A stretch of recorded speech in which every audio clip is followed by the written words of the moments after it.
नमस्कार, मुंबई महानगर के खास एपिसोड में आपका स्वागत है। मैं हूं आपके साथ रूबी। यूपी में गुरुवार को हुए अतीक के बेटे असद के एनकाउंटर की खबर इस समय पूरे देश में सुर्खियां बटोर रही है। यूपी एसटीएफ ने गुरुवार को अतीक अहमद के बेटे असद और शूटर गुलाम को एनकाउंटर में ढेर कर दिया। ये दोनों आरोपी उमेशपाल हत्याकांड के मुख्य आरोपी थे। इस दौरान यूपी पुलिस के 2 सिपाही भी शहीद हो गए हैं। इस घटना के बाद से ही पुलिस इन आरोपियों की तलाश कर रही थी, लेकिन गुरुवार को पुलिस की तलाश खत्म हो गई और झांसी में एसटीएफ की टीम ने असद और गुलाम को एनकाउंटर में मार गिराया। अब इस एनकाउंटर के बाद सभी के मन में ये सवाल उठने लगे हैं कि आखिर हमारे देश में एनकाउंटर के लिए क्या कानून है, इसके लिए क्या नियम बनाए गए हैं और देश में इसको लेकर मानव अधिकारों के प्रति निगाह रखने वाली संस्था एनएचआरसी और भारत के सर्वोच्च न्यायालय के पुलिस को क्या क्या निर्देश हैं।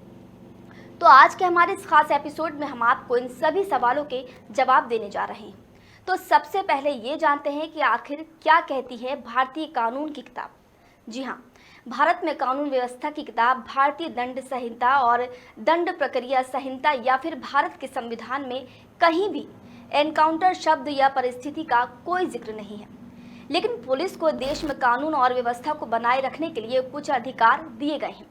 इन अधिकारों में किसी ऐसे व्यक्ति को जिसकी वजह से राज्य में कानून और व्यवस्था को बनाए रखने में चुनौती हो सकती है, उसे अपनी अभिरक्षा में यानी हिरासत में लेकर उस पर लगाए गए आरोपों की जांच करने तक अपनी कस्टडी में रखने का अधिकार है। तो ये तो हो गई पुलिस के अधिकार की बात, लेकिन अब सबसे महत्वपूर्ण बात जान लेते हैं कि आखिर किस स्थिति में एनकाउंटर होता है। जी हाँ, ऐसे समय में कई बार पुलिस जब किसी अपराध की जांच के लिए किसी व्यक्ति को अपनी अभिरक्षा में लेती है या लेने का प्रयास करती है, तो आदतन अपराधी कई बार पुलिस के सामने से समर्पण करने से इनकार कर देते हैं। ऐसे में पुलिस को उनके साथ बल प्रयोग करना पड़ता है। कानून आयोग यानी लॉ कमीशन ऐसी स्थिति में दोनों पक्षों द्वारा इस्तेमाल किए गए बल प्रयोग के लिए एनकाउंटर शब्द का प्रयोग करते हैं। कानूनी भाषा के मुताबिक जब कोई अपराधी पुलिस के साथ बल प्रयोग करता है या करने का प्रयास करता है, तो ऐसे समय में जब पुलिस अपनी आत्मरक्षा में या फिर अपराधी को काबू करने के लिए जवाबी बल प्रयोग करती है, तो ऐसी स्थिति को ही एनकाउंटर कहा जाता है। हालांकि भारत में एनकाउंटर के लिए कोई भी कानून नहीं है, लेकिन इस स्थिति से निपटने के लिए देश की सर्वोच्च अदालत ने एनकाउंटर को लेकर कुछ दिशा निर्देश दिए हुए हैं। तो आइए जरूरी बात भी समझ लेते हैं कि एनकाउंटर को लेकर क्या है सुप्रीम कोर्ट के निर्देश।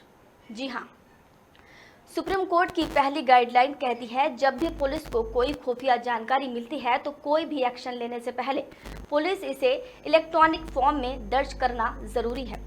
अगर कोई भी व्यक्ति पुलिस कार्रवाई में मारा जाता है तो कार्रवाई में शामिल पुलिसकर्मियों के खिलाफ तत्काल प्रभाव से आपराधिक एफआईआर दर्ज की जानी चाहिए। एफआईआर दर्ज हो जाने के बाद हुई घटना की स्वतंत्र जांच की जानी चाहिए। घटना की जांच सीआईडी या फिर किसी दूसरे पुलिस स्टेशन की टीम द्वारा की जानी चाहिए। जांच में अपराधी, अपराध और घटना का पूरा विवरण लिखित में विस्तार से उपलब्ध होना चाहिए। सुप्रीम कोर्ट का निर्देश है कि किसी भी परिस्थिति में हुए पुलिस एनकाउंटर की स्वतंत्र मजिस्ट्रेट जांच बहुत जरूरी है। घटना के बाद घटना की पूरी रिपोर्ट मजिस्ट्रेट के साथ साझा की जानी चाहिए। एनकाउंटर के बाद घटना की पूरी रिपोर्ट विस्तार से घटना के अधिकार क्षेत्र में आने वाली स्थानीय कोर्ट के साथ लिखित में साझा की जानी चाहिए। अब ये तो हो गए सुप्रीम कोर्ट के दिशा निर्देश, लेकिन एनकाउंटर को लेकर मानव अधिकार आयोग के दिशा निर्देश क्या कहते हैं, ये भी जान लेते हैं। जी हाँ, एनकाउंटर के अधिकार क्षेत्र में आने वाले थाने को घटना की सूचना मिलते ही हर पहलू को ध्यान में रखकर तुरंत एफआईआर दर्ज की जानी चाहिए। अगर इस पर तत्काल एफआईआर दर्ज नहीं की जाती है तो इसके लिए संबंधित थाने के थानाधिकारी सीधे तौर पर जिम्मेदार होंगे।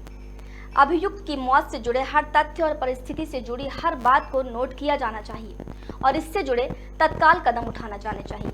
मानव अधिकार आयोग का कहना है कि पुलिस इस मामले में खुद ही फर्स्ट पार्टी है, इसलिए घटना की जांच राज्य की स्वतंत्र जांच संस्था सीआईडी से कराई जानी चाहिए। मानव अधिकार आयोग का निर्देश है कि एनकाउंटर की 4 माह में जांच पूरी हो जाना चाहिए और अगर इस जांच में पुलिस अधिकारी दोषी पाए जाते हैं तो उनको अपराधी मानकर उनके खिलाफ हत्या का मुकदमा चलाया जाना चाहिए। मानव अधिकार आयोग का कहना है कि एनकाउंटर की मजिस्ट्रेट जांच 3 महीने में पूरी हो जाना चाहिए। घटना के बाद मृतक के परिजनों को सूचना देना पुलिस का कर्तव्य है। भारत की सुप्रीम कोर्ट और मानव अधिकार आयोग की पुलिस एनकाउंटर को लेकर सख्त गाइडलाइन है। सुप्रीम कोर्ट ने कई बार देश भर के अलग अलग राज्यों में हर पुलिस या एनकाउंटर पर सवाल खड़े किए हैं। उसका कहना है कि पुलिस को कानून व्यवस्था बनाए रखने के लिए अपराधी को काबू करते समय एनकाउंटर को आत्मरक्षा के अंतिम विकल्प के रूप में चुनना चाहिए। इस मामले में अदालत कितनी सख्त है उसका अंदाजा फर्जी मुठभेड़ की सुनवाई करते समय उसने कहा था, जो पुलिसकर्मी ये सोचते हैं कि वो किसी का एनकाउंटर करके बच निकलेंगे तो उनको हम बताना चाहेंगे कि फांसी की सजा उनका इंतजार कर रही है। तो हमारी ये जानकारी आपको अच्छी लगी हो तो हमें कमेंट करके जरूर बताएं।